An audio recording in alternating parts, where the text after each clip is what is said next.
ਵਾਹਿਗੁਰੂ ਜੀ ਕਾ ਖਾਲਸਾ ਵਾਹਿਗੁਰੂ ਜੀ ਕੀ ਫਤਿਹ ਅਸਲਾਮ ਵਾਲੇਕਮ ਆਦਾਬ ਬਰਜ਼ ਮੈਂ ਹਾਂ ਤੁਹਾਡੀ ਹੋਸਟ ਅਨਿਲ ਮੁਕੋਟਮਾ ਟੀਵੀ 84 ਦੇ ਸਾਰੇ ਦਰਸ਼ਕਾਂ ਤੇ ਸਰੋਤਿਆਂ ਨੂੰ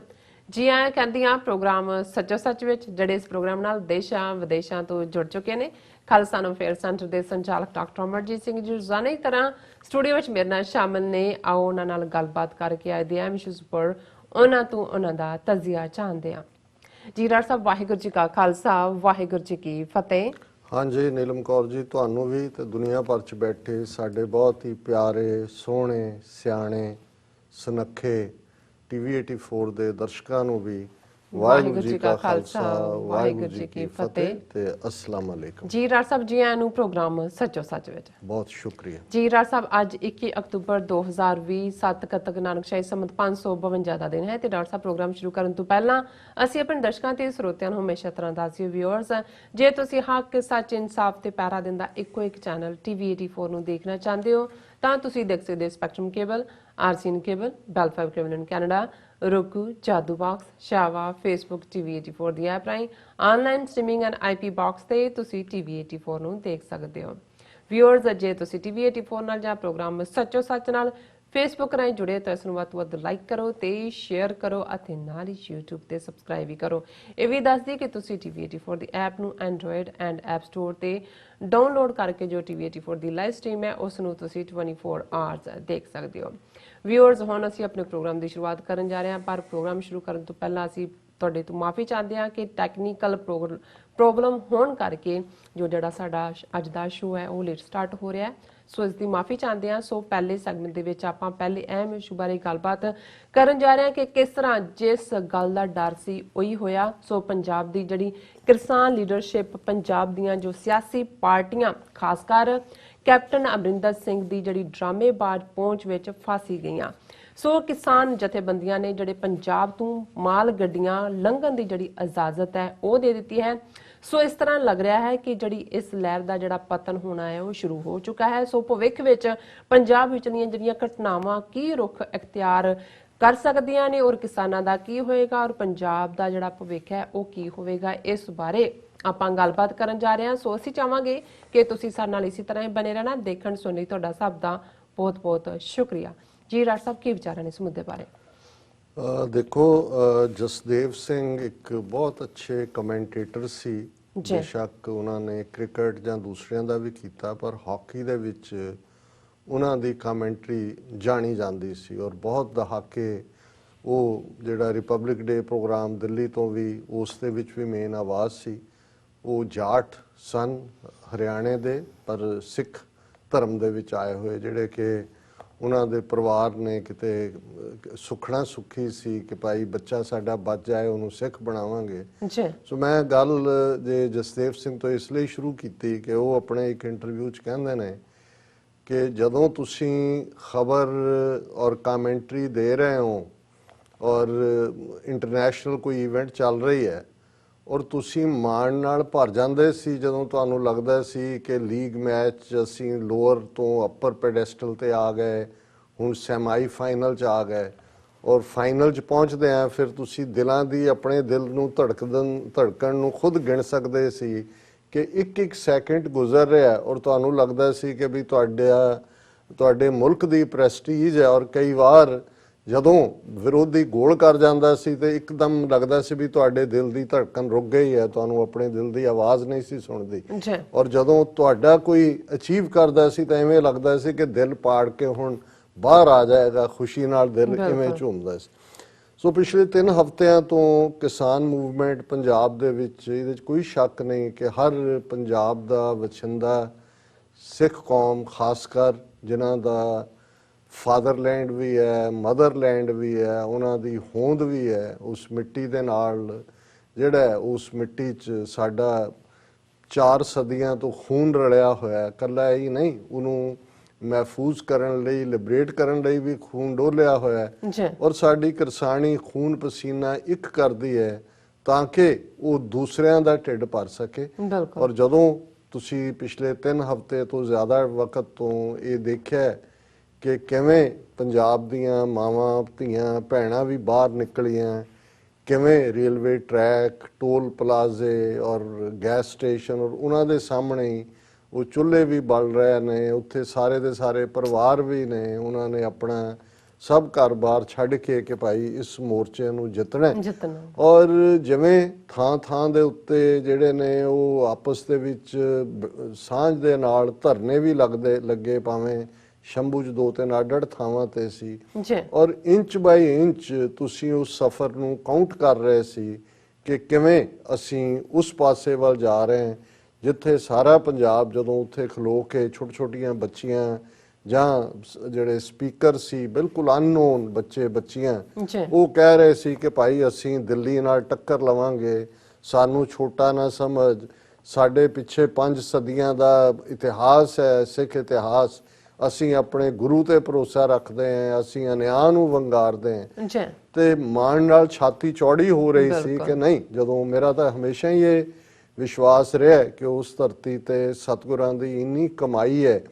ਕਿ ਅਸੀਂ ਕਦੇ ਵੀ ਜਿਸ ਦੀ ਨੀਂਹ ਇੰਨੀ ਪੁਖਤਾ ਹੈ ਅਸੀਂ ਜਿੱਤਾਂਗੇ, ਇਹ ਸਾਡਾ ਫੇਥ ਰਹਿਣਾ ਚਾਹੀਦਾ ਹੈ। ਔਰ ਵੰਗਾਰਿਆ ਵੀ ਹਮੇਸ਼ਾ ਜਿਹੜਾ ਉਸ ਧਰਤੀ ਦੇ ਲੋਕਾਂ ਨਹੀਂ ਹੈ, ਉਹ ਬਾਹਰੋਂ ਆਉਣ ਵਾਲੇ, ਤੁਸੀਂ ਅਲੈਗਜ਼ੈਂਡਰ ਦੇ ਜ਼ਮਾਨੇ ਤੋਂ ਦੇਖ ਲਓ, ਜਾਂ ਖਾਸ ਤੌਰ ਤੇ ਜਿਸ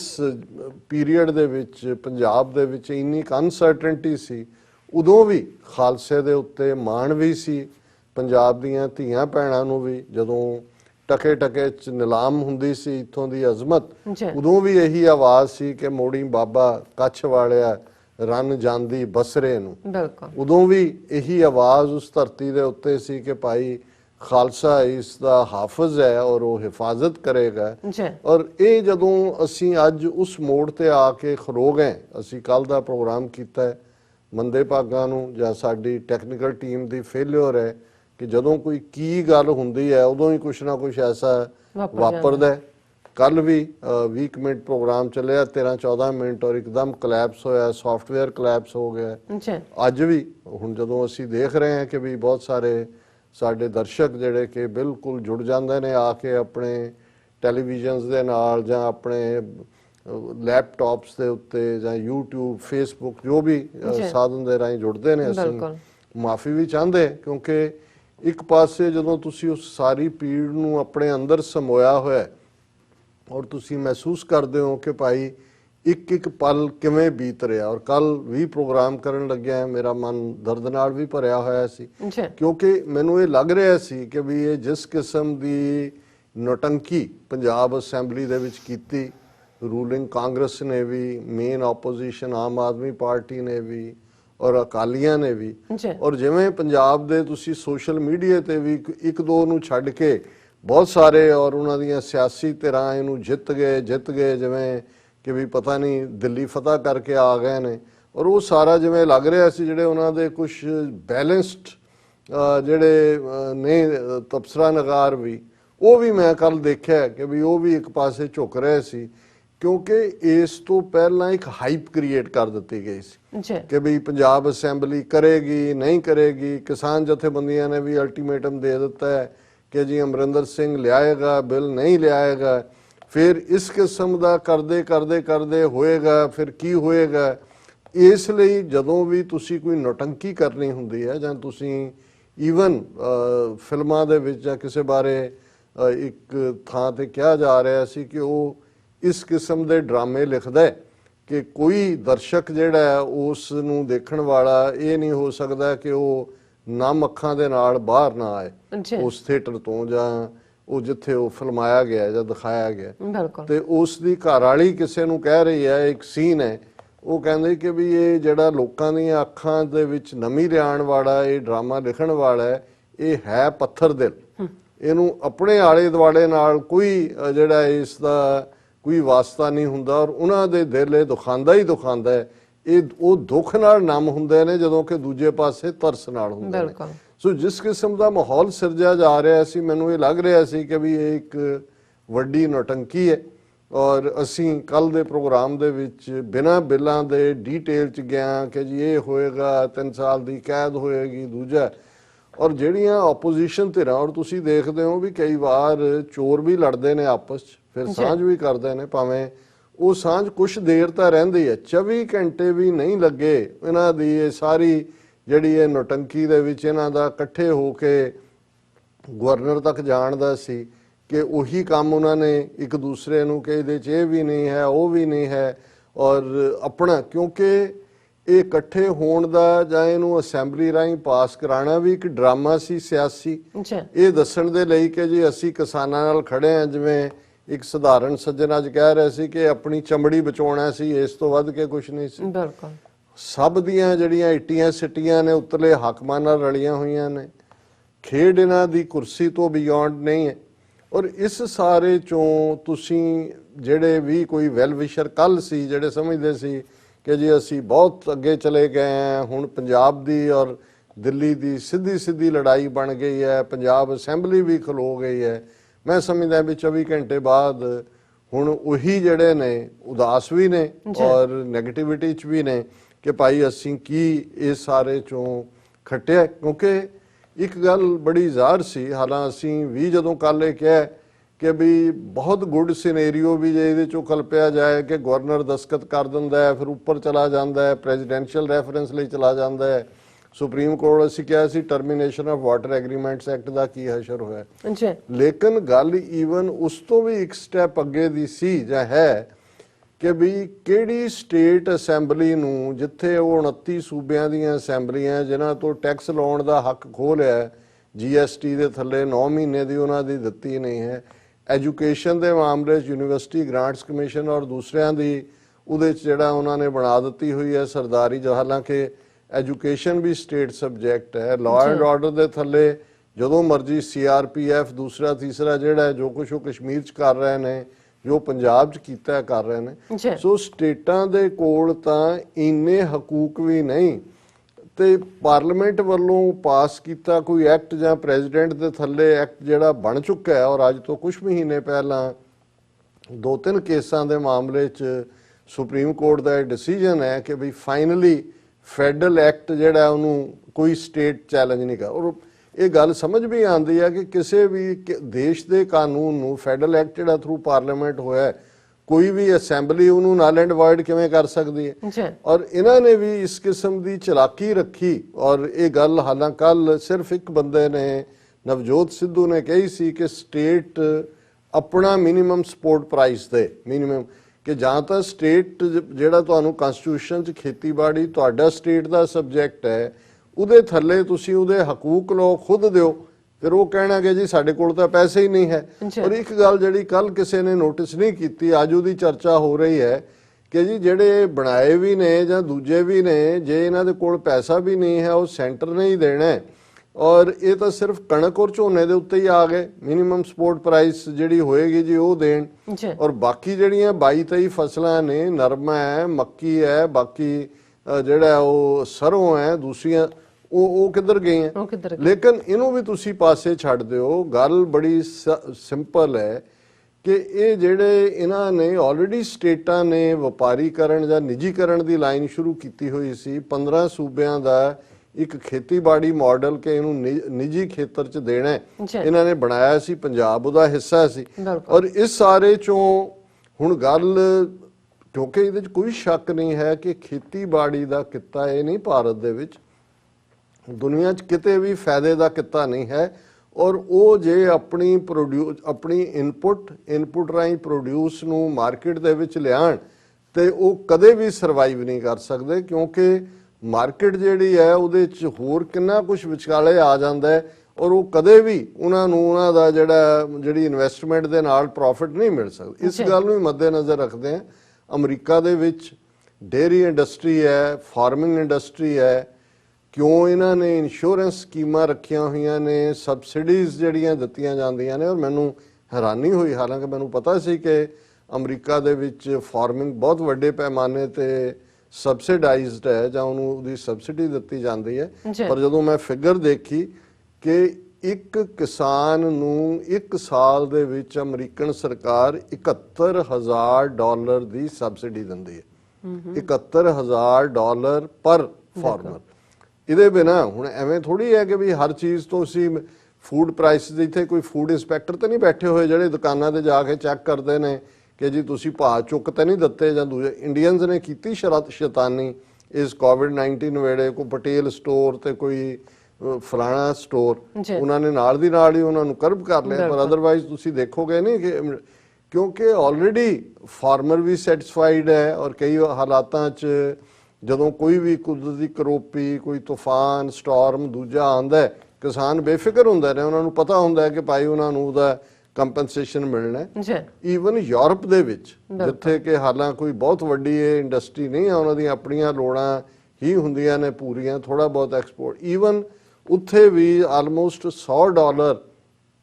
ਪਰ ਕਿਸਾਨ ਜਿਹੜੀ ਹੈ ਉਹ ਸਬਸਿਡੀ ਦਿੱਤੀ ਜਾਂਦੀ ਹੈ। ਭਾਰਤ ਦੇ ਵਿੱਚ ਵੀ ਹੁਣ ਤੱਕ ਮਿਨੀਮਮ ਸਪੋਰਟ ਪ੍ਰਾਈਸ ਤੋਂ ਇਲਾਵਾ ਵੀ ਜਿਹੜਾ ਸਬਸਿਡਾਈਜ਼ਡ ਸਟਫ ਰਿਹਾ ਉਹ $262 ਪਰ ਫਾਰਮਰ ਜਾਂ ਪਰ ਜਿਹੜਾ ਵੀ ਕਾਸ਼ਤ ਦੀ ਯੂਨਿਟ ਹੈ ਉਹਦੇ ਲਈ ਰਿਹਾ। ਲੇਕਿਨ ਜਦੋਂ ਤੁਸੀਂ even minimum support price guaranteed ਨਹੀਂ ਹੈ ਜਿਹੜੇ ਸੈਂਟਰ ਦੇ ਨੇ ਐਗਰੀਕਲਚਰ ਪਾਰਟ, ਕਿਉਂਕਿ ਉਹਦੇ 'ਚ ਮੈਂਸ਼ਨ ਤੱਕ ਨਹੀਂ ਹੈ, ਔਰ ਤੁਸੀਂ ਇਹ ਜਿਹੜੇ ਸੋ ਕਾਲਡ ਇਹਨਾਂ ਨੇ 3 ਬਿੱਲ ਬਣਾਏ ਨੇ, ਪਾਸ ਕੀਤੇ ਨੇ, ਉਹਨਾਂ ਦੇ ਵਿੱਚ ਕੋਈ ਸਬਸਿਡੀ ਕਿਸੇ ਨੇ ਮੰਗ ਵੀ ਨਹੀਂ ਕੀਤੀ ਕਿ ਭਾਈ ਤੁਸੀਂ ਤਾਂ ਸਬਸਿਡਾਈਜ਼ ਕਰੋ ਕਿਸੇ ਹੋਰ ਪਾਸੇ, ਕਿਉਂਕਿ ਜਿਹੜਾ ਮੇਨ ਇਹਨਾਂ ਦਾ ਮਕਸਦ ਹੈ ਕਿ ਵੀ ਇਹ ਸਾਰਾ ਉਹਨਾਂ ਨੇ ਇਸ ਨੂੰ ਜਿਹੜਾ ਉਹ ਪ੍ਰਾਈਵੇਟ ਹੱਥਾਂ 'ਚ ਦੇਣਾ। ਔਰ ਜਿਹੜੇ 3 ਟਰਮਸ ਇੱਕ ਐਗਰੀਕਲਚਰ ਐਕਸਪਰਟ ਨੇ ਕਹੀਆਂ ਕਿ ਜਿਹੜੀ ਸਾਰੀ ਨੀਤੀ ਹੈ ਫੈਡਰਲ, ਉਹ ਹੈ ਸੈਂਟਰਲਾਈਜੇਸ਼ਨ, ਪ੍ਰਾਈਵੇਟਾਈਜੇਸ਼ਨ ਐਂਡ ਗਲੋਬਲਾਈਜੇਸ਼ਨ, ਕਿ ਸਾਰਾ ਜਿਹੜਾ ਘੁੰਮ ਰਿਹਾ ਦਾਇਰਾ ਉਹ ਸੈਂਟਰਲਾਈਜੇਸ਼ਨ ਹੈ, ਪ੍ਰਾਈਵੇਟਾਈਜੇਸ਼ਨ ਹੈ ਔਰ ਗਲੋਬਲਾਈਜੇਸ਼ਨ ਹੈ। ਔਰ ਇਸ ਸਾਰੇ ਚੋਂ ਜਿਹੜਾ ਅਲਟੀਮੇਟਲੀ ਕੁਛ ਨਹੀਂ ਨਿਕਲਣਾ ਹੈ, ਇਹ ਇੱਕ ਨੌਟੰਕੀ ਹੈ। ਔਰ ਉਹਦੇ 'ਚ ਨਾਲ ਦੀ ਨਾਲ ਹੀ ਸ਼ੁਰੂ ਹੋ ਗਿਆ, ਕਿਉਂਕਿ ਹੁਣ ਉਹਨਾਂ ਨੂੰ ਹਰ ਇੱਕ ਨੂੰ ਇਹ ਪੰਜਾਬ ਦੀਆਂ ਇਹਨਾਂ ਸਿਆਸੀ ਧਿਰਾਂ ਨੂੰ 2022 ਦੀਆਂ ਅਸੈਂਬਲੀ ਚੋਣਾਂ ਨਜ਼ਰ ਆ ਰਹੀਆਂ, 1.5 ਸਾਲ ਦੇ ਲਗਭਗ ਵਿੱਚ ਰਹਿ ਗਿਆ। ਔਰ ਅਮਰਿੰਦਰ ਨੇ ਕਰਕੇ ਕੇਜਰੀਵਾਲ ਨੂੰ ਕਿਹਾ ਕਿ ਹੁਣ ਅਸੀਂ ਕਰ ਦਿੱਤਾ, ਤੂੰ ਦਿੱਲੀ ਦੀ ਅਸੈਂਬਲੀ 'ਚ ਕਰ। ਔਰ ਕੇਜਰੀਵਾਲ ਨੇ ਅੱਗੋਂ ਇਹ ਜਵਾਬ ਦਿੱਤਾ ਕਿ ਰਾਜਾ ਸਾਹਿਬ ਤੁਸੀਂ ਫੈਡਰਲ ਕਾਨੂੰਨਾਂ 'ਚ ਸੋਧ ਕੀਤੀ ਹੈ, ਕੀ ਸੂਬੇ ਵੀ ਫੈਡਰਲ ਕਾਨੂੰਨਾਂ ਨੂੰ ਬਦਲ ਸਕਦੇ ਨੇ? ਨਹੀਂ, ਤੁਸੀਂ ਡਰਾਮਾ ਕੀਤਾ, ਲੋਕਾਂ ਨੂੰ ਬੇਵਕੂਫ ਬਣਾਇਆ। ਤੁਸੀਂ ਕੱਲ ਜਿਹੜਾ ਕਾਨੂੰਨ ਪਾਸ ਕੀਤਾ ਹੈ ਕਿ ਉਸ ਨਾਲ ਕਿਸਾਨਾਂ ਨੂੰ ਜਿਹੜਾ MSP ਮਿਲੇਗੀ ਕਿ ਨਹੀਂ, ਕਿਸਾਨਾਂ ਨੂੰ MSP ਚਾਹੀਦੀ ਹੈ, ਜਾਲੀ ਤੇ ਝੂਠੇ ਕਾਨੂੰਨ ਨਹੀਂ। ਹੁਣ ਜ਼ਾਹਰ ਹੈ ਕਿ ਇੱਕ ਦੂਜੇ ਦੇ ਪੋਤੜੇ। ਹੁਣ ਉਹੀ ਕੱਲ ਆਮ ਆਦਮੀ ਪਾਰਟੀ ਦਾ ਹਰਪਾਲ ਸਿੰਘ ਚੀਮਾ ਔਰ ਦੂਜੇ ਖਲੋ ਕੇ ਜਿਹੜੇ ਨੇ ਵਧਾਈਆਂ ਦੇ ਰਹੇ ਸੀ, ਜੀ ਅਸੀਂ ਸਾਰੇ ਇਕੱਠੇ ਆਂ, ਅਸੀਂ ਫਲਾਣਾ। ਉਹਨਾਂ ਨੂੰ ਵੀ ਪਤਾ ਉਹ ਆਪਣੀ ਨੌਟੰਕੀ ਕਰ ਰਹੇ ਨੇ। ਹੁਣ ਭਗਵੰਤ ਮਾਨ ਬਾਹਰ ਬਹਿ ਗਿਆ, ਬਿਆਨਬਾਜ਼ੀਆਂ ਸ਼ੁਰੂ ਹੋ ਗਈਆਂ। ਵਿਕਰਮ ਮਜੀਠੀਆ ਕਹਿ ਰਿਹਾ ਅਮਰਿੰਦਰ ਔਰ ਮੋਦੀ ਰਲੇ ਹੋਏ ਨੇ। ਉਹ ਅੱਜ ਤੱਕ 50 ਸਾਲ ਤੋਂ ਤੁਸੀਂ RSS ਦੇ ਨਾਲ ਰਲ ਕੇ ਬੇੜਾਗਰ ਕੀਤਾ ਹੈ। ਤੇਰੀ ਭੈਣ ਹਰਸਿਮਰਤ ਕੌਰ ਬਾਦਲ ਉਹ ਸਾਰੇ ਦਾ ਹਿੱਸਾ ਸੀ। ਤੇਰਾ ਜੀਜਾ ਜਿਹੜਾ ਉਹ ਅੰਬਾਨੀਆਂ ਦੇ ਨਾਲ ਜੱਫੀਆਂ ਪਵਾ ਕੇ ਉਹਨਾਂ ਨੂੰ ਲਿਆ ਕੇ ਪੰਜਾਬ 'ਚ ਉਹਨਾਂ ਦੇ ਤੁਸੀਂ ਉਹ ਵੱਡੇ ਵੱਡੇ ਉਹ ਗੋਡਾਊਨ ਖੁਲਾਏ ਨੇ। ਸੋ ਇਹ ਸਾਰੀ ਜਿਹੜੀ, ਕਿਉਂਕਿ ਸਾਰੇ ਹੀ ਪੋਸਚਰਿੰਗ ਕਰ ਰਹੇ ਨੇ ਉਹਨਾਂ ਅਸੈਂਬਲੀ ਚੋਣਾਂ ਨੂੰ ਲੈ ਕੇ। ਔਰ ਜਿਵੇਂ ਮੈਂ ਕਿਹਾ ਕਿ ਵੀ ਉਹਦੇ ਕਿਵੇਂ ਕਿਸਾਨ ਫਾਈਨਲੀ ਫਸ ਗਏ। ਕੱਲ ਅਸੀਂ ਕਿਹਾ ਸੀ ਔਰ ਸਾਡਾ ਟਾਈਟਲ ਹੀ ਇਹ ਸੀ ਕਿ ਭਾਈ ਫਾਰਮਰਸ ਸ਼ੁੱਡ ਨਾਟ ਬੀ ਡਿਊਪਡ ਇਨ ਦਾ ਪੰਜਾਬ ਅਸੈਂਬਲੀਜ਼ ਹੂਪਲਾ, ਕਿ ਵੀ ਇਹ ਜਿਹੜੀਆਂ ਪੰਜਾਬ ਅਸੈਂਬਲੀ ਦੇ ਵਿੱਚ ਹੋ ਹੱਲਾ ਸ਼ੋਰ ਸ਼ਰਾਬਾ ਔਰ ਉਹਦੇ 'ਚ ਫਸਣ ਨਾ, ਇਹ ਅਸੀਂ ਕਾਮਨਾ ਵੀ ਕਰਦੇ ਸੀ, ਪ੍ਰੇ ਵੀ ਕਰਦੇ ਸੀ, ਪਰ ਇਵੈਂਚੁਅਲੀ ਹਾਂ ਇਹੀ ਹੋਇਆ। ਕਿਉਂਕਿ ਅੱਜ ਜਦੋਂ ਕਿ ਕਿਸਾਨ ਜਥੇਬੰਦੀਆਂ ਜਿਹੜੀਆਂ ਫੋਰਫਰੰਟ 'ਚ ਨੇ, ਹਾਲਾਂ ਹਮਾਇਤ ਵਾਲੀਆਂ ਜਾਂ ਦੂਜੀਆਂ, ਉਹਨਾਂ ਨੇ ਇਹ ਫੈਸਲਾ ਕੀਤਾ। ਕਿਉਂਕਿ ਜਦੋਂ ਤੁਸੀਂ ਕੱਲ ਦੀ ਖੇਡ ਅਮਰਿੰਦਰ ਸਿੰਘ ਦੀ ਜੇ ਤੁਸੀਂ ਸਾਰੀ ਸਪੀਚ ਨੂੰ ਬਹੁਤ ਧਿਆਨ ਨਾਲ ਔਰ ਬਾਹਰ ਆ ਕੇ ਵੀ ਇੱਕ ਪਾਸੇ ਉਹ ਆਪਣੇ ਆਪ ਨੂੰ ਜੀ ਕਿ ਮੈਂ ਤਾਂ ਮੈਨੂੰ ਡਿਸਮਿਸ ਕਰਨ ਦੀ ਲੋੜ ਨਹੀਂ, ਮੈਂ ਤਾਂ ਅਸਤੀਫਾ ਜੇਬ 'ਚ ਪਾਇਆ ਹੋਇਆ, ਨਾਲ ਹੀ ਉਹ ਕਿਸਾਨਾਂ ਨੂੰ ਕਹਿ ਰਿਹਾ ਸੀ ਦੇਖੋ ਜੀ 30,000 ਫਲਾਣੇ ਦਾ ਜਿਹੜਾ ਡਾਲਰ ਦਾ ਉਹ ਨੁਕਸਾਨ ਹੋ ਰਿਹਾ ਹੈ, ਇਨਾ ਝੋਨਾ ਜਿਹੜਾ ਉਹ ਗੋਡਾਊਨ 'ਚੋਂ ਜੇ ਨਿਕਲੇਗਾ ਨਹੀਂ ਨਵਾਂ ਕਿਵੇਂ ਆਏਗਾ, ਔਰ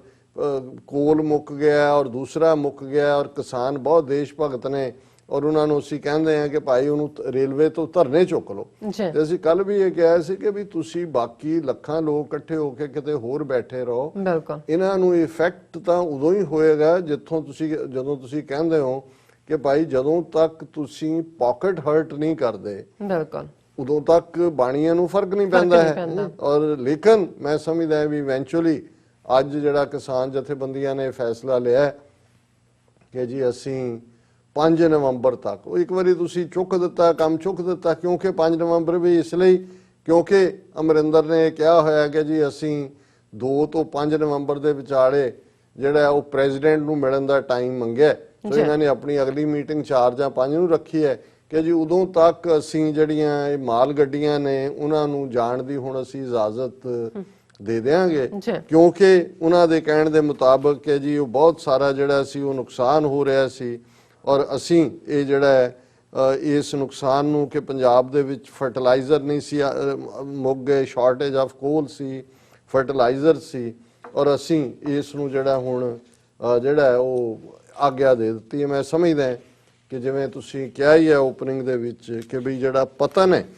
ਗਿਰਾਵਟ ਹੈ, ਫਾਲ ਹੈ, ਉਹ ਸ਼ੁਰੂ ਹੋ ਗਿਆ ਕਿਉਂਕਿ ਇਹ ਪਹਿਲਾ ਵੱਡਾ ਕਰੈਕ ਹੈ ਔਰ ਉਹਨਾਂ ਦੇ ਮੋਦੀ ਕੇ ਵੀ ਅਮਰਿੰਦਰ ਕੇ ਵੀ ਆਪਣੇ ਘਰਾਂ 'ਚ ਬੈਠੇ ਖੁਸ਼ ਹੋਣਗੇ, ਹੱਸ ਰਹੇ ਹੋਣਗੇ ਕਿ ਇਵੈਂਚੁਅਲੀ ਬੜਾ ਇਹ ਸਮਝਦੇ ਸੀ ਆਪਣੇ ਆਪ ਨੂੰ ਔਰ ਅਲਟੀਮੇਟਲੀ ਅਸੀਂ ਇਹਨਾਂ ਨੂੰ ਢਾ ਲਿਆ। ਲੇਕਿਨ ਮੈਂ ਇਹਨੂੰ ਇੱਕ ਡੈਸਪਰੇਟ ਨੋਟ ਤੇ ਐਂਡ ਨਹੀਂ ਕਰਨਾ ਚਾਹੁੰਦਾ ਕਿਉਂਕਿ ਅੱਜ ਵੀ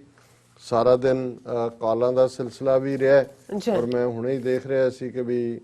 ਸਾਨੂੰ ਇੱਕ ਲਿਖਤ ਵੀ ਆਈ ਹੈ ਜਿਨ੍ਹਾਂ ਨੇ ਪਹਿਲੀ ਵਾਰ ਲਿਖਿਆ ਔਰ ਮੈਂ ਇਸੇ ਨਾਲ ਹੀ ਸੰਬੰਧਿਤ ਹੈ। ਇਹ ਲਿਖਣ ਵਾਲੇ ਨੇ ਮਨਪ੍ਰੀਤ ਸਿੰਘ ਮਾਨ ਔਰ ਉਹਨਾਂ ਨੇ ਲਿਖਿਆ ਐਡਰੈਸ ਕਰਕੇ ਕਿ ਮੈਂ ਕਈ ਸਾਲ ਹੋ ਗਏ ਤੁਹਾਡਾ ਪ੍ਰੋਗਰਾਮ ਦੇਖਦੇ ਨੂੰ ਤੇ ਅੱਜ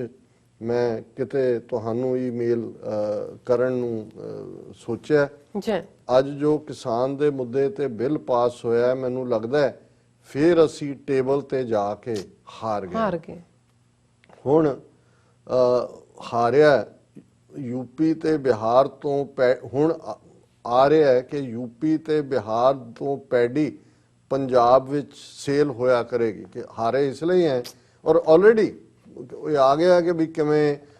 ਹਰੀਕੇ ਤੱਕ ਪਹੁੰਚੀ ਹੋਈ। ਅੱਗੇ ਤਾਂ ਸੀ ਜੀ ਮੋਗਾ ਪਟਿਆਲਾ ਵਗੈਰਾ ਚ ਆਇਆ ਝੋਨਾ ਜਾਂ ਦੂਜਾ ਸ਼ਹਿਰੀ ਵਪਾਰੀਆਂ ਨੇ, ਮੋਦੀ ਨੇ ਜਦੋਂ ਇਹ ਕੀਤਾ ਤੇ ਸਾਰਿਆਂ ਦੇ ਨਾਲ ਆਪਣੇ ਆੜਤੀ ਹਿੰਦੂ ਬਾਣੀਆਂ ਨਾਲ ਸਲਾਹ ਕਰਕੇ ਕੀਤਾ। ਉਹ ਆਲਰੇਡੀ ਝੋਨਾ ਯੂਪੀ ਬਿਹਾਰ ਦਾ ਪੰਜਾਬ ਦੇ ਵਿੱਚ ਆ ਰਿਹਾ। ਸੋ ਉਹਨਾਂ ਨੇ ਇਹ ਕਿਹਾ ਕਿ ਵੀ ਹੁਣ ਯੂਪੀ ਤੇ ਬਿਹਾਰ ਤੋਂ ਪੈਡੀ ਯਾਨੀ ਕਿ ਝੋਨਾ ਪੰਜਾਬ ਵਿੱਚ ਸੇਲ ਹੋਇਆ ਕਰੇਗਾ।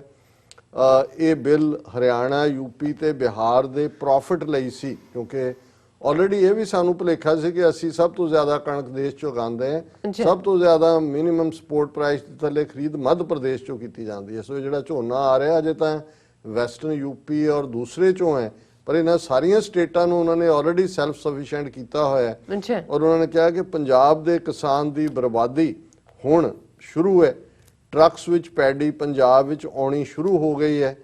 ਇੱਕ ਟਰੱਕ 10 ਟਾਇਰ ਟਰੱਕ ਜਿਹੜਾ ਹੈ 40 ਟਨ ਪੈਡੀ ਲੋਡ ਹੁੰਦੀ ਹੈ ਕਿ 40 ਟਨ ਜਿਹੜਾ ਝੋਨਾ ਹੈ ਇੱਕ 10 ਟਾਇਰ ਵਾਲੇ ਟਰੱਕ 'ਚ ਲੋਡ ਹੁੰਦਾ ਹੈ। ਫਿਰ ਉਹਨਾਂ ਨੇ 40 ਟਨ ਨੂੰ ਇਨਟੂ ਕਰਕੇ ਯੂਪੀ ਬਿਹਾਰ ਤੇ ਹਰਿਆਣਾ ਦਾ ਰੇਟ 1200 ਤੋਂ 1500 ਹੈ ਜਿਹੜਾ ਉੱਥੇ ਹੈ ਕਿਉਂਕਿ ਉੱਥੇ ਤੇ ਬਾਏ ਨਹੀਂ ਕਰਦੇ ਐਮਐਸਪੀ ਦੇ ਨਾਲ ਵੀ ਉੱਥੇ 1200 ਤੋਂ 1500 ਹੈ। ਪੰਜਾਬ ਵਿੱਚ 40 ਟਨ ਜਿਹੜਾ ਹੈ ਉਹ 1800 40 ਟਨ ਇਨਟੂ 1800 ਮਤਲਬ ਹੈ ਕਿ ਪੰਜਾਬ 'ਚ 1800 ਤੋਂ 2000 ਦੇ ਨੇੜੇ ਇਹਦੀ ਹੈ। ਪਲੀਜ਼ ਕੈਲਕੂਲੇਟ ਕਰੋ ਤੁਸੀਂ ਕਦੇ ਇਮੇਜਿਨ ਵੀ ਨਹੀਂ ਕੀਤਾ ਹੋਣਾ ਕਿ ਇੰਨਾ ਜ਼ਿਆਦਾ ਪ੍ਰੋਫਿਟ ਹਿੰਦੂ ਵਪਾਰੀ ਨੂੰ ਹੋ ਜਾਣਾ ਹੈ ਸਿਰਫ ਇੱਕ ਟਰੱਕ ਵਿੱਚੋਂ। ਹੁਣ ਇੱਕ ਪਾਸੇ ਪ੍ਰਾਈਸ 1200 ਹੈ, ਇੱਕ ਪਾਸੇ 1800 2000 ਹੈ ਤੇ ਜੇ ਇੱਕ ਟਨ ਦੇ ਵਿੱਚ ਇਹ ਹੈ ਤੇ ਤੁਸੀਂ ਇੱਕ ਟਰੱਕ ਚੋਂ ਹੀ ਕਿੰਨਾ ਪ੍ਰੋਫਿਟ ਕੱਢਣਗੇ। ਔਰ ਇਹ ਹਿੰਦੂ ਵਪਾਰੀ ਦਾ ਤੇ ਪੰਜਾਬ ਦੇ ਕਿਸਾਨ ਦੀ ਕਣਕ ਤੇ ਚਾਵਲ ਸੇਲ ਹੀ ਨਹੀਂ ਹੋਣੀ। ਇਹ ਉਹਨਾਂ ਨੇ ਮਨਪ੍ਰੀਤ ਸਿੰਘ ਉਹਨਾਂ ਨੇ ਲਿਖਿਆ ਕਿਉਂਕਿ ਉਹਨਾਂ ਨੇ ਕੈਲਕੂਲੇਟ ਕਰਕੇ ਦੱਸਿਆ ਵੀ ਕੀ ਚੱਲ ਰਿਹਾ ਔਰ ਮੈਂ ਸਮਝਦਾ ਵੀ ਇਹ ਜ਼ਰੂਰੀ ਸੀ ਕਿ ਅਸੀਂ ਇਸ ਨੂੰ ਕਰੀਏ। ਲੇਕਿਨ ਮੈਂ ਕਨਕਲੂਜਨ ਤੋਂ ਪਹਿਲਾਂ ਪੋਜ਼ਿਟਿਵ ਨੋਟ ਇਹ ਕਹਿਣਾ ਚਾਹੁੰਦਾ ਕਿ ਇਸ ਸਾਰੇ ਚੋਂ 3 ਹਫ਼ਤੇ ਦੇ ਪੀਰੀਅਡ 'ਚ ਅਸੀਂ ਬਹੁਤ ਸਾਰੇ ਨਵੇਂ ਚਿਹਰੇ, ਨਵੇਂ ਨੌਜਵਾਨ ਸਿੱਖ ਬੀਬੀਆਂ ਔਰ ਈਵਨ ਸਟੂਡੈਂਟ ਲੀਡਰ ਦੇਖੇ ਨੇ ਜਿਹੜੇ ਬੜੇ ਸਮਝਦਾਰੀ ਦੇ ਨਾਲ ਸਮੱਸਿਆ ਦੀ ਜੜ ਨੂੰ ਸਮਝਦੇ ਨੇ, ਪੜ੍ਹੇ ਲਿਖੇ ਵੀ ਨੇ, ਐਕਸਪ੍ਰੈਸ ਵੀ ਕਰਦੇ ਨੇ ਔਰ ਸਾਰੀ ਖੇਡ ਨੂੰ ਸਮਝਦੇ ਨੇ। ਸੋ ਮੈਂ ਸਮਝਦਾ ਵੀ ਬੇਸ਼ੱਕ ਅੱਜ ਮੈਂ ਉਦਾਸੀ ਦੇ ਨਾਲ ਇਹ ਪ੍ਰੋਗਰਾਮ ਕਰ ਰਹੇ ਹਾਂ ਕਿ ਭਾਈ ਇੱਕ ਜਿਹੜੀ ਜਿੱਤੀ ਬਾਜ਼ੀ ਅਸੀਂ ਫੇਰ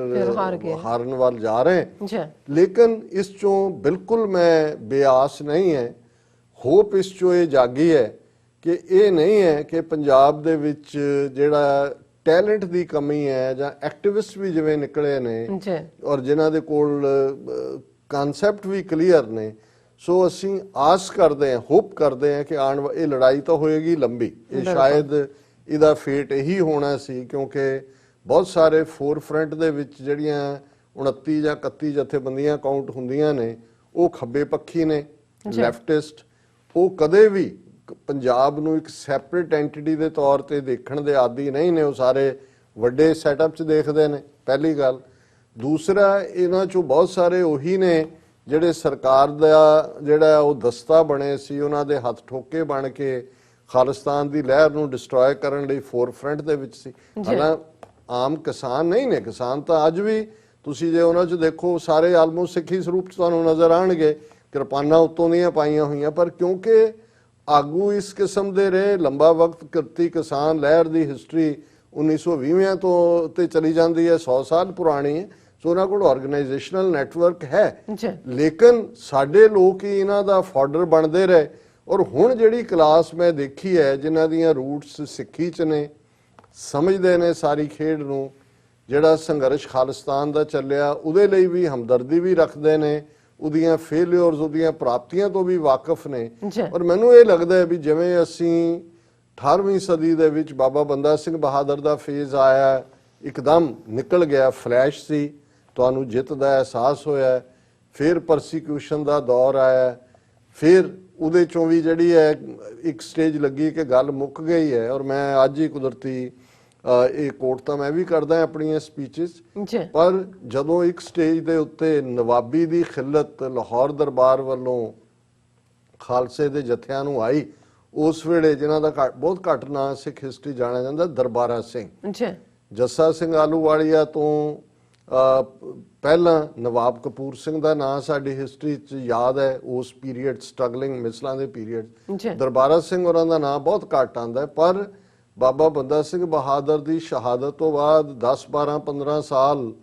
ਪਰਸੀਕਿਊਸ਼ਨ ਦਾ ਦੌਰ ਚੱਲਿਆ ਔਰ 1730 ਤੱਕ ਪਹੁੰਚਦੇ ਆ ਜਿਹੜਾ ਸਰਬੱਤ ਖਾਲਸਾ ਦੇ ਰੂਪ 'ਚ ਪਹਿਲੀ ਫਾਰਮੇਸ਼ਨ ਦਿੱਤੀ, ਉਹਦੇ ਜਥੇਦਾਰ ਦਰਬਾਰਾ ਸਿੰਘ ਸਨ। ਬਿਲਕੁਲ। ਔਰ ਜਦੋਂ ਉਹਨਾਂ ਦੇ ਵੇਲੇ ਲਾਹੌਰ ਦਰਬਾਰ, ਕਿਉਂਕਿ ਅਫਗਾਨਿਸਤਾਨ ਤੋਂ ਵੀ ਹਮਲੇ ਸ਼ੁਰੂ ਹੋਣ ਦੀ ਲਾਈਨ ਜਿਹੜੀ ਆ ਉਹ ਚੱਲ ਰਹੀ ਸੀ, ਔਰ ਲਾਹੌਰ ਦਰਬਾਰ ਨੇ ਦੇਖਿਆ ਵੀ ਸਿੱਖ ਪੰਜਾਬ ਦੇ ਵਿੱਚ ਜੇ ਇਹਨਾਂ ਦੀ ਗੁੱਡਵਿਲ ਲੈ ਲਈ ਜਾਏ, ਇਹਨਾਂ ਨੂੰ ਥੋੜਾ ਬਹੁਤ ਦੇ ਕੇ ਚੁੱਪ ਕਰਾ ਦਿੱਤਾ ਜਾਏ, ਤੇ ਅਫਗਾਨਾਂ ਦਾ ਮੁਕਾਬਲਾ ਕਰਨ ਦੇ ਲਈ ਵੀ ਇਹ ਸਾਡੇ ਨਾਲ ਧਿਰ ਬਣੇਗੀ। ਔਰ ਉਸ ਵੇਲੇ ਦੀਵਾਨ ਕੌੜਾ ਮੱਲ, ਜ਼ਕਰੀਆ ਖਾਨ ਜਿਹੜਾ ਉਹ ਸੂਬੇਦਾਰ ਸੀ ਲਾਹੌਰ ਦਾ, ਔਰ ਦੀਵਾਨ ਕੌੜਾ ਮੱਲ ਜਿਹੜਾ ਉਹਦਾ ਪ੍ਰਾਈਮ ਮਿਨਿਸਟਰ ਬਣਿਆ, ਉਹ ਸਿੰਪੈਥੈਟਿਕ ਵੀ ਸੀ ਸਿੱਖਾਂ ਦੇ ਨਾਲ, ਉਹਨੂੰ ਸਹਿਜਧਾਰੀ ਸਿੱਖ ਕਿਹਾ ਜਾਂਦਾ ਹੈ। ਔਰ ਉਹਨੂੰ ਸਿੱਖ ਵੀ ਉਸ ਵੇਲੇ ਮਿੱਠਾ ਸਿੰਘ ਕਹਿੰਦੇ ਸੀ, ਨਾ ਤਾਂ ਉਹਦਾ ਕੌੜਾ ਮੱਲ ਸੀ ਕਿ ਭਾਈ ਇਹ ਹਮਦਰਦੀ ਰੱਖਦਾ ਹੈ। ਸੋ ਉਸ ਦੌਰ ਦੇ ਵਿੱਚ ਇਹ ਖਿਲਤ ਆਂਦੀ ਹੈ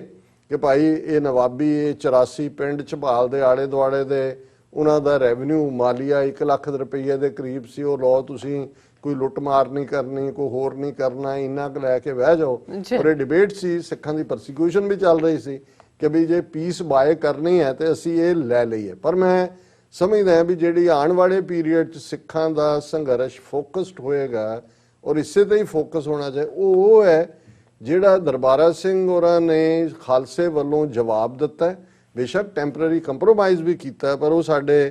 ਪੁਰਾਣੇ ਹਿਸਟੋਰੀਕਲ ਸੋਰਸਿਸ 'ਚ ਲਿਖਿਆ ਹੋਇਆ ਹੈ, ਦਰਬਾਰਾ ਸਿੰਘ ਅੱਗਿਓਂ ਕਹੀ ਅਸੀਂ ਨਵਾਬੀ ਕਦ ਚਾਹੇ ਲਹੀ,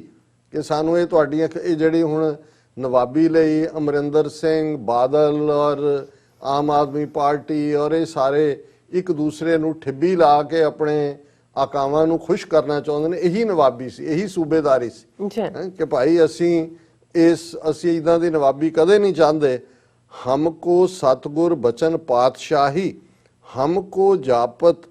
ਢਿਗ ਸੋ ਆਹੀ, ਹਮ ਰਾਖਤ ਪਾਤਸ਼ਾਹੀ ਦਾਵਾ ਜਾਂ ਇਤ ਕੋ ਜਾਂ ਅਗਲੋ ਪਾਵਾ, ਕਿ ਸਾਨੂੰ ਪਾਤਸ਼ਾਹੀ ਸਤਿਗੁਰੂ ਨੇ ਦਿੱਤੀ ਹੋਈ ਹੈ। ਔਰ ਇਹ ਜਿਹੜਾ ਸਾਨੂੰ ਇਹ ਗੁਰੂ ਦੇ ਬਚਨ ਦੇ ਉੱਤੇ ਵਿਸ਼ਵਾਸ ਹੈ ਕਿ ਅਲਟੀਮੇਟਲੀ ਇਵੇਂ ਹੀ ਹੋਏਗਾ। ਸਾਡਾ ਦਾਵਾ ਤਾਂ ਪਾਤਸ਼ਾਹੀ ਦਾ ਹੈ, ਸੋਵਰਨਿਟੀ ਦਾ, ਜਾਂ ਇਤ ਕੋ ਜਾਂ ਅਗਲੋ ਪਾਵਾ। ਜੇ ਅਸੀਂ ਜਿੱਤ ਗਏ, ਫਤਹ ਹਾਸਲ ਕੀਤੀ, ਤਾਂ ਅਸੀਂ ਇੱਥੋਂ ਦੇ ਬਾਦਸ਼ਾਹ ਹੋਵਾਂਗੇ, ਤੇ ਜੇ ਇਸ ਰਸਤੇ ਤੇ ਤੁਰਦਿਆਂ ਸ਼ਹੀਦੀ ਮਿਲੀ ਤੇ ਗੁਰੂ ਦੀ ਗੋਦ ਦੀ ਪਾਤਸ਼ਾਹੀ ਹੈ, ਸਾਡੇ ਦੋਨਾਂ ਹੱਥਾਂ 'ਚ ਲੱਡੂ ਨੇ। ਜੀ ਹਮ ਰਾਖਤ ਪਾਤਸ਼ਾਹੀ ਦਾਵਾ, ਜਾਂ ਇਤ ਕੋ ਜਾਂ ਅਗਲੋ ਪਾਵਾ, ਜੋ ਸਤਗੁਰ ਸਿੱਖਨ ਕਹੀ ਬਾਤ, ਹੋਗ ਸਾਈ ਨਹਿ ਖਾਲੀ ਜਾਤ, ਧਰੂ ਵਿਦਰਤ ਐ ਧਵਲ ਡੁਲਾਏ, ਸਤਗੁਰ ਬਚਨ ਨਾ ਖਾਲੀ ਜਾਏ। ਉਹਨਾਂ ਨੇ ਕਿਹਾ ਕਿ ਜੀ ਜਿਹੜੀ ਗੁਰੂ ਨੇ ਸਾਨੂੰ ਪਾਤਸ਼ਾਹੀ ਦਿੱਤੀ ਹੋਈ ਹੈ, ਜਿਹੜੀ ਸਿੱਖਾਂ ਲਈ ਗੁਰੂ ਨੇ ਗੱਲ ਕਹੀ ਹੈ ਉਹ ਪੂਰੀ ਹੋਏਗੀ, ਖਾਲੀ ਨਹੀਂ ਜਾਏਗੀ। ਧਰੂ ਤਾਰਾ ਜਿਹੜਾ ਅਸਮਾਨ 'ਚ ਹੈ ਉਹ ਭਾਵੇਂ ਹਿੱਲ ਜਾਏ ਆਪਣੀ ਥਾਂ ਤੋਂ, ਧਰੂ ਵਿਦਰਤ ਔਰ ਧਵਨ ਢੁਲਾਏ। ਧਵਲ ਕਿਉਂਕਿ ਇਹ ਵਿਸ਼ਵਾਸ ਸੀ ਇਹਨਾਂ ਹਿੰਦੂਆਂ ਦਾ ਜੀ ਜ਼ਮੀਨ ਜਿਹੜੀ ਹੈ ਉਹ ਬੌਲਦ ਦੇ ਸਿੰਘਾਂ ਤੇ ਖੜੀ ਹੈ। ਸੋ ਦਰਬਾਰਾ ਸਿੰਘ ਕਹਿੰਦੇ ਨੇ ਭਾਵੇਂ ਧਰੂ ਤਾਰਾ ਹਿੱਲ ਜਾਏ ਆਪਣੀ ਥਾਂ ਤੋਂ, ਭਾਵੇਂ ਇਹ ਜਿਹੜਾ ਬੌਲਦ ਹੈ ਇਹ ਡੋਲ ਜਾਏ, ਸਤਿਗੁਰ ਬਚਨ ਨਾ ਖਾਲੀ ਜਾਏ। ਸਾਡੇ ਸਤਿਗੁਰੂ ਦੇ ਮੁਖਾਰਬਿੰਦ ਚੋਂ ਨਿਕਲਿਆ ਬਚਨ ਕਦੇ ਖਾਲੀ ਨਹੀਂ ਜਾਏਗਾ। ਹਮ ਪਾਤਸ਼ਾਹੀ ਸਤਿਗੁਰ ਦੇਈ, ਹੰਨੇ ਹੰਨੇ ਲਾਏ, ਜੈ ਜੈ ਬਹਿ ਜ਼ਮੀਨ ਮਲ, ਤੈ ਤੈ ਤਖਤ ਬਣਾਏ। ਕਿ ਸਾਨੂੰ ਹਰ ਹੰਨਾ ਘੋੜੇ ਦੀ ਕਾਠੀ ਹੈ ਜਿਸ ਦੇ ਉੱਤੇ ਬੈਠਦਾ ਬੰਦਾ ਸਵਾਰ, ਉਹਨੂੰ ਕਿਹਾ ਜੀ ਵੀ ਅਸੀਂ ਤਾਂ ਪਾਤਸ਼ਾਹੀ ਆਪਣੇ ਘੋੜਿਆਂ ਦੇ ਹੰਨੇ ਨਾਲ ਬੰਨੀ ਹੋਈ ਹੈ, ਜਿੱਥੇ ਇੱਕ ਸਿੱਖ ਬੈਠਦਾ ਉਹ ਸਾਵਰਨ ਹੈ। ਹਮ ਜਿਹੜਾ ਰਾਖਤ ਪਾਤਸ਼ਾਹੀ ਦਾਵਾ ਵੀ ਇਹ ਹੈ, ਹਮ ਪਾਤਸ਼ਾਹੀ ਸਤਿਗੁਰ ਦੇਈ, ਹੰਨੇ ਹੰਨੇ ਲਾਏ, ਜੈ ਜੈ ਬਹਿ ਜ਼ਮੀਨ ਮਲ, ਤੈ ਤੈ ਤਖਤ ਬਣਾਏ। ਜਿੱਥੇ ਅਸੀਂ ਬੈਠ ਗਏ ਉੱਥੇ ਹੀ ਸਾਡਾ ਤਖਤ ਹੈ। ਇਹ ਹੈ। ਔਰ ਮੈਂ ਸਮਝਦਾ ਵੀ ਇਹ ਫੇਥ ਸੀ ਤੇ ਸਿੱਖਾਂ ਨੇ ਉਹ ਕਰ ਦਿਖਾਇਆ ਜਿਸ ਨੂੰ ਫਿਰ ਬਾਬਾ ਬੁੱਲੇ ਸ਼ਾਹ ਨੇ ਕਿਹਾ ਕਿ ਭੂਰਿਆਂ ਵਾਲੇ ਰਾਜੇ ਕੀਤੇ, ਮੁਗਲਾਂ ਜ਼ਹਿਰ ਪਿਆਲੇ ਪੀਤੇ। ਔਰ ਅੱਜ ਵੀ ਬਿਨਾਂ ਇਹ ਦੇਖਿਆ ਕਿ ਮੋਦੀ ਤੇ ਤਾਕਤ ਤੇ ਇੰਨੀ ਆਬਾਦੀ ਤੇ ਦੂਜੇ ਗੁਰੂ ਦੇ ਬਚਨ ਤੇ ਅਮਨ ਰਾਜ ਕਰੇਗਾ, ਖਾਲਸਾ ਦੇ ਸੰਕਲਪ ਦੀ ਕਲੈਰਿਟੀ। ਔਰ ਇਸ ਗੱਲ ਦੇ ਉੱਤੇ ਕਿ ਵੀ ਅਲਟੀਮੇਟਲੀ ਅਸੀਂ ਇਸ ਹਿੰਦੂਤਵੀ ਦਿੱਲੀ ਤਖਤ ਦਾ ਜਿਹੜਾ ਉਹ ਇਹਨੂੰ ਮੂਧੇ ਮਾਰਨਾ ਹੀ ਮਾਰਨਾ ਹੈ। ਦਰਿਆਏ ਜਮਨਾ ਤੋਂ ਵਾਘਾ ਤੱਕ ਇੰਡੀਪੈਂਡੈਂਟ ਸੋਵਰਨ ਨੇਸ਼ਨ ਖਾਲਿਸਤਾਨ ਵੀ ਆਜ਼ਾਦ ਹੋਏਗਾ। ਔਰ ਖਾਲਸੇ ਦੀ ਬਦੌਲਤ ਭਾਰਤ ਦੀਆਂ ਬਾਕੀ ਕੌਮੀਅਤਾਂ ਜਿਹੜੀਆਂ ਹਿੰਦੂ ਤਵੀਆਂ ਦੇ ਗਲਬੇ ਥੱਲੇ ਨੇ, ਉਹ ਸਾਡੇ ਕਸ਼ਮੀਰੀ ਭੈਣ ਭਰਾ ਨੇ, ਉਹ ਸਾਡੇ ਨਾਰਥ ਈਸਟ ਦੇ ਨਾਗੇ ਨੇ, ਮੀਜ਼ੋ ਨੇ, ਔਰ ਉਹਨਾਂ ਦੇ ਨਾਲ ਤ੍ਰਿਪੁਰਾ ਔਰ ਦੂਸਰੀਆਂ ਸਟੇਟਾਂ ਨੇ। 200 ਮਿਲੀਅਨ ਤੋਂ ਜ਼ਿਆਦਾ ਸਾਡੇ ਦਲਿਤ, ਟਰਾਈਬਲ, ਇਹ ਸਾਰੇ ਕਬੀਲੇ ਨੇ। ਇਹ ਸਾਰੇ ਵੀ ਜਿਹੜੇ ਨੇ ਇਹਨਾਂ ਦੀ ਪਕੜ ਤੋਂ ਆਜ਼ਾਦ ਹੋਣਗੇ। ਇਹ ਫੇਥ ਸਾਡਾ ਹੋਣਾ ਚਾਹੀਦਾ। ਔਰ ਲੜਾਈ ਜਿਹਨੂੰ ਅਸੀਂ ਆਰ ਪਾਰ ਦੀ ਲੜਾਈ ਕਹਿੰਦੇ ਹਾਂ, ਉਹ ਵਿੱਢਣ ਦਾ ਹੁਣ ਸਮਾਂ ਆ ਗਿਆ। ਬਿਲਕੁਲ ਡਾਕਟਰ ਸਾਹਿਬ, ਤੁਹਾਡਾ ਬਹੁਤ ਬਹੁਤ ਸ਼ੁਕਰੀਆ। ਸਾਥ ਲੈਣੇ ਬ੍ਰੇਕ। ਵਿਊਅਰਸ ਤੁਸੀਂ ਸਾਨੂੰ ਇਸੇ ਤਰ੍ਹਾਂ ਹੀ ਬਣੇ ਰਹਿਣਾ। ਮਿਲਦੇ ਹਾਂ ਆਫਟਰ ਦਿਸ ਸ਼ਾਰਟ ਬ੍ਰੇਕ।